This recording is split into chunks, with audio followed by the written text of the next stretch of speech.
প্রিয় শিক্ষার্থীরা আসসালামু আলাইকুম। তোমরা কেমন আছো? নিশ্চয়ই ভালো আছো। টিচিং এডুকেশন ইউটিউব চ্যানেলের পক্ষ থেকে তোমাদেরকে স্বাগতম। তোমরা আমাদের চ্যানেলটিকে সাবস্ক্রাইব করবা, বারবার শেয়ার করবা, বন্ধুদের কাছে শেয়ার করে দিবা এবং বেশি বেশি করে দেখবা। তো দেখো, এর আগে আমরা 33 পর্ব শেষ করেছিলাম। আজকে আমরা 34 পর্ব থেকে শুরু করতে যাচ্ছি। 4 নম্বর কলম, পৃষ্ঠা নম্বর হচ্ছে 29।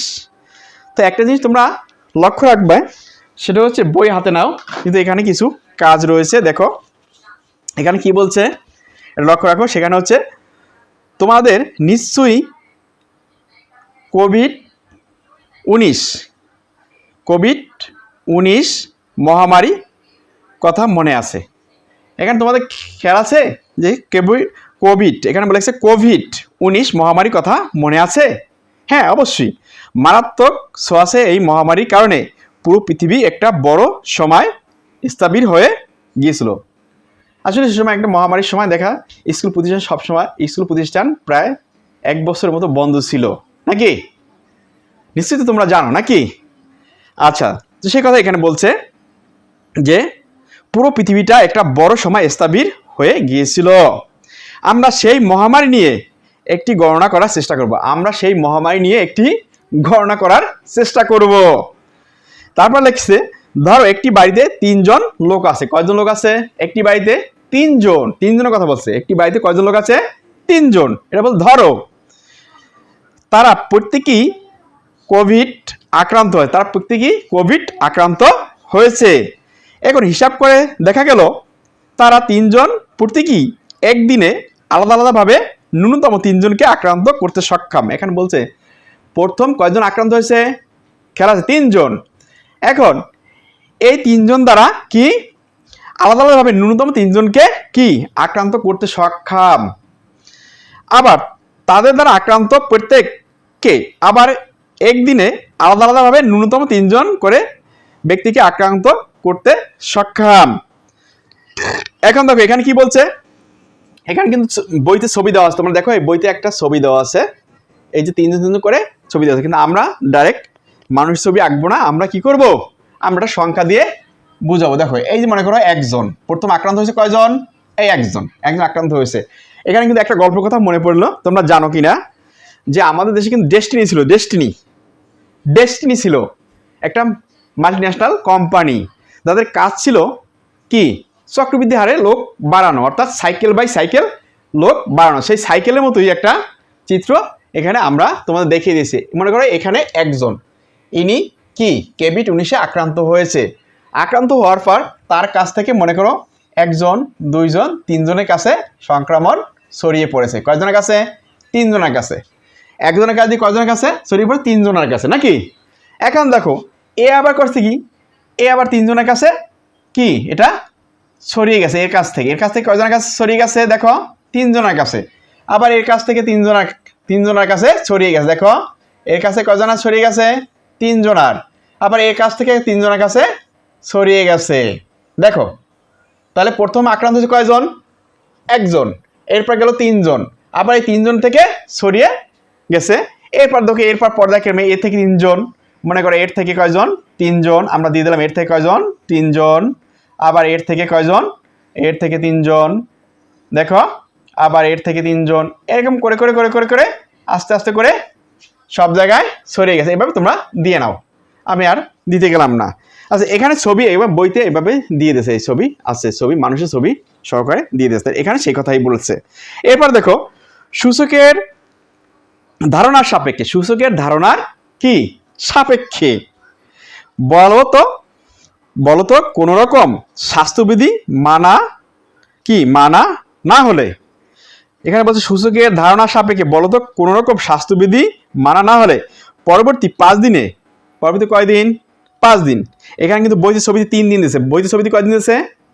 প্রথম দিয়েছে 1 জন, তারপর দিয়েছে 3 জন, এরপর 3 এরপর দিয়েছে কয়জন?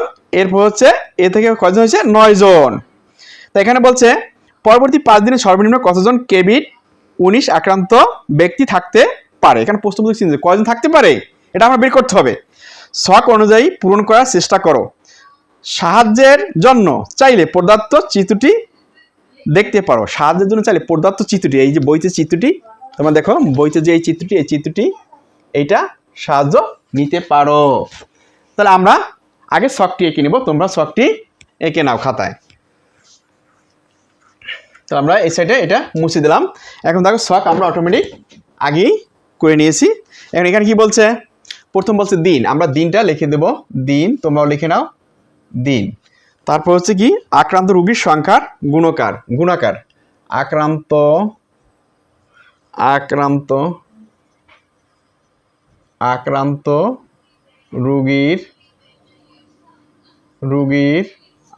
রোগীর সংখ্যার কি সংখ্যার গুণাকার।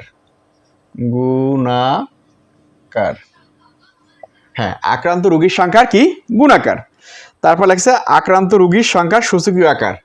আক্রান্ত তোমরা লিখে নাও, আক্রান্ত রোগীর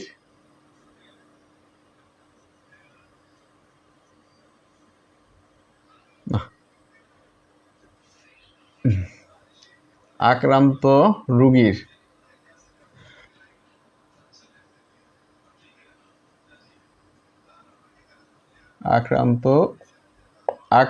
রোগীর সংখ্যার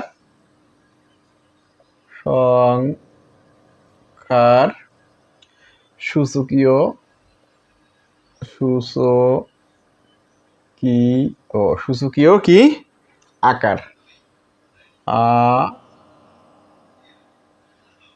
হ্যাঁ, তোমরা লিখে নাও সূচকীয় আকার। এখন দেখো কি বলছে, দিন, প্রথম বলছে দিন, তাহলে প্রথম দিন, দ্বিতীয় দিন, তৃতীয় দিন, চতুর্থ দিন, পঞ্চম দিন বলবে। তা আমরা লিখবো প্রথম দিন, তোমরাও লিখে নাও খাতায় প্রথম দিন। তারপর হচ্ছে দ্বিতীয় কি দিন, তারপর হচ্ছে তৃতীয় দিন, তারপর হচ্ছে চতুর্থ দিন, তারপর হচ্ছে কি পঞ্চম দিন। দেখো পঞ্চম দিন, তাহলে আমরা দিন পাইলাম কত, প্রথম দিন, দ্বিতীয় দিন, তৃতীয় দিন, চতুর্থ দিন। এখন দেখো আক্রান্ত রোগীর সংখ্যা প্রথমে তারা 3 করে দিয়ে দিয়েছে। দেখো এই 3, আর এখানে 3-এর পাওয়ার হচ্ছে 1। এটা কিভাবে হলো দেখো, 3-এর উপর 3 সাধারণত যে সংখ্যাটা খালি থাকে এর উপরে আমরা কিন্তু একটা 1 হিসেবে ধরে নেব, 3-এর পাওয়ার হিসেবে তারা অটোমেটিক 1 দিয়ে দিয়েছে। এখন দেখো কি বলছে, আক্রান্ত রোগীর সংখ্যা। এখন পরবর্তী দেখো চিত্র থেকে পরবর্তী বলছে কয়জন, পরবর্তীতে 3 জন করে নাকি। এখন দেখো দ্বিতীয় দিন কি, প্রথম দিন হচ্ছে 3 জন আক্রান্ত, 3-এর 1, দ্বিতীয় দিন হচ্ছে 3 গুণ 3, তোমরা বসিয়ে দাও 3 গুণ 3, তাহলে 3-এর পাওয়ার, তাহলে মূল ভিত্তি হচ্ছে কত 3, আর সংখ্যা হচ্ছে 2টা, তাই 3-এর পাওয়ার হিসেবে আমরা 2 বসিয়ে দেব। আচ্ছা তৃতীয় দিন কয়জন হবে, তৃতীয় দিন হবে 3 জন, 3 গুণ 3 একটা বাড়বে। প্রথম দিন 3 জন, পরের দিন কত, পরের দিন তার 3 গুণ, এর পরের দিন আবার তার 3 গুণ।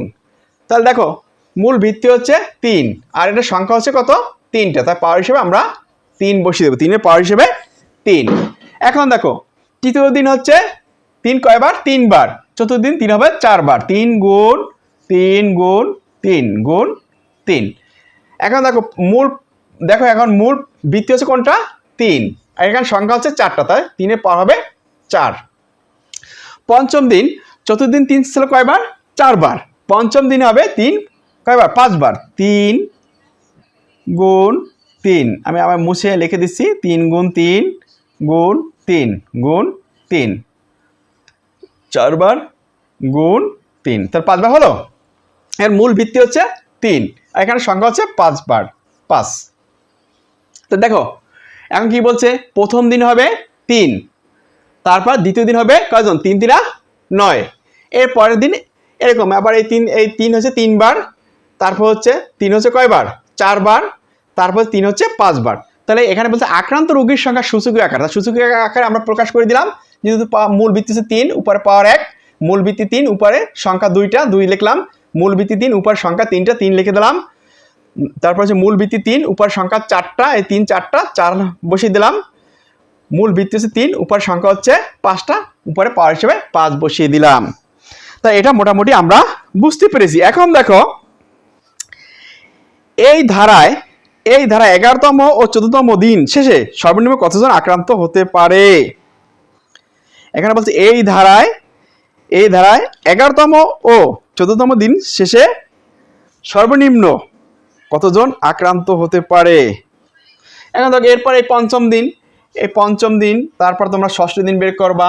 এভাবে আমি আর 2টা বের করে দিলাম তোমাদের সহজের জন্য। এরপর তোমরা নিজেরা বের করে, আরও 3টে আমি বের করে দিলাম। এই 3টে আমি বের করে দিলাম, তোমরা সহজভাবে বের করে নিও। দাগ একটু বেঁকা হয়ে গেল, তারপর আমি এঁকে দিচ্ছি। দেখো এখন মনে করো ষষ্ঠ দিন কয়জন হবে? এটা হচ্ছে 5টা সংখ্যা, 6টা দেবো, 3 দেবো, 6টাতে 1 2 3 4 5 6। এখন মূল ভিত্তি হচ্ছে 6, পাওয়ার হবে, মূল ভিত্তি হচ্ছে 3, পাওয়ার হবে কত? 6। এখন দেখো এইবার হচ্ছে এই যে সপ্তম দিন কি হবে? সপ্তম দিন, তারপর হচ্ছে অষ্টম দিন কি হবে? দেখো এই সপ্তম দিনে হবে কয়টা? 3 হবে 7টা, 1 2 3 4 5 6 7, কয়টা হবে? 7টা। তাহলে মূল ভিত্তি 3, উপরে আমরা 7 বসিয়ে দিলাম। অষ্টম দিনে দেখো, অষ্টম দিনে 3 হবে কয়টা? 8টা, 1 2 3 4 5 6 7 8, 8টা। তাহলে মূল ভিত্তি হচ্ছে 3, উপরে পাওয়ার হিসেবে 8। এভাবে তোমরা পর্যায়ক্রমে কত 11তম এবং 14তম দিন শেষে সর্বনিম্ন কত আক্রান্ত হতে পারে এটা তোমরা করে নিও। আমরা অষ্টম দিন পর্যন্ত বোর্ডে তোমাদের দেখিয়ে দিলাম। আশা করি তোমরা এর পরগুলো এভাবে এই নিয়মে বের করতে পারবা। এরপর কি বলছে একটু দেখো। এরপর বলছে যে তোমরা বইটি লেখো 5 নম্বর কলমে কি বলছে। তো দেখো 5 নম্বর কলমে কি বলছে?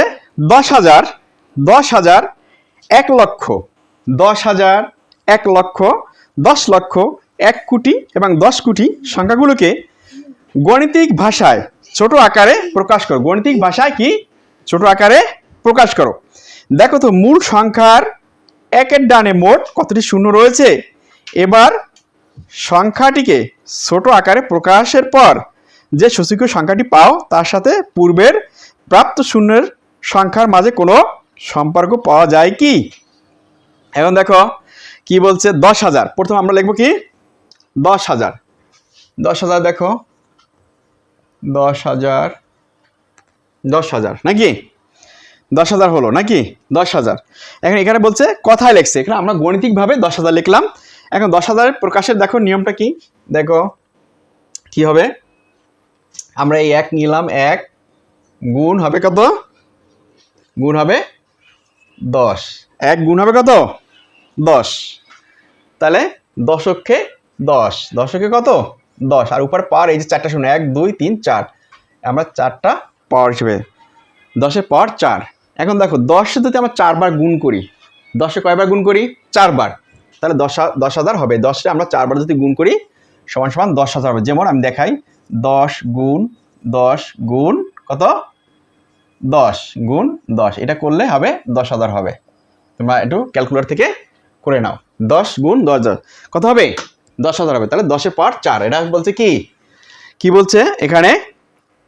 গণিতিক ভাষা এবং সূচকীয় আকারে আমরা এটা প্রকাশ করলাম। এখন দেখো এরপর কি বলছে? 1 লক্ষ।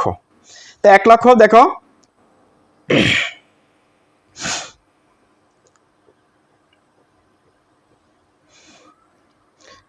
এবার বলছে কত?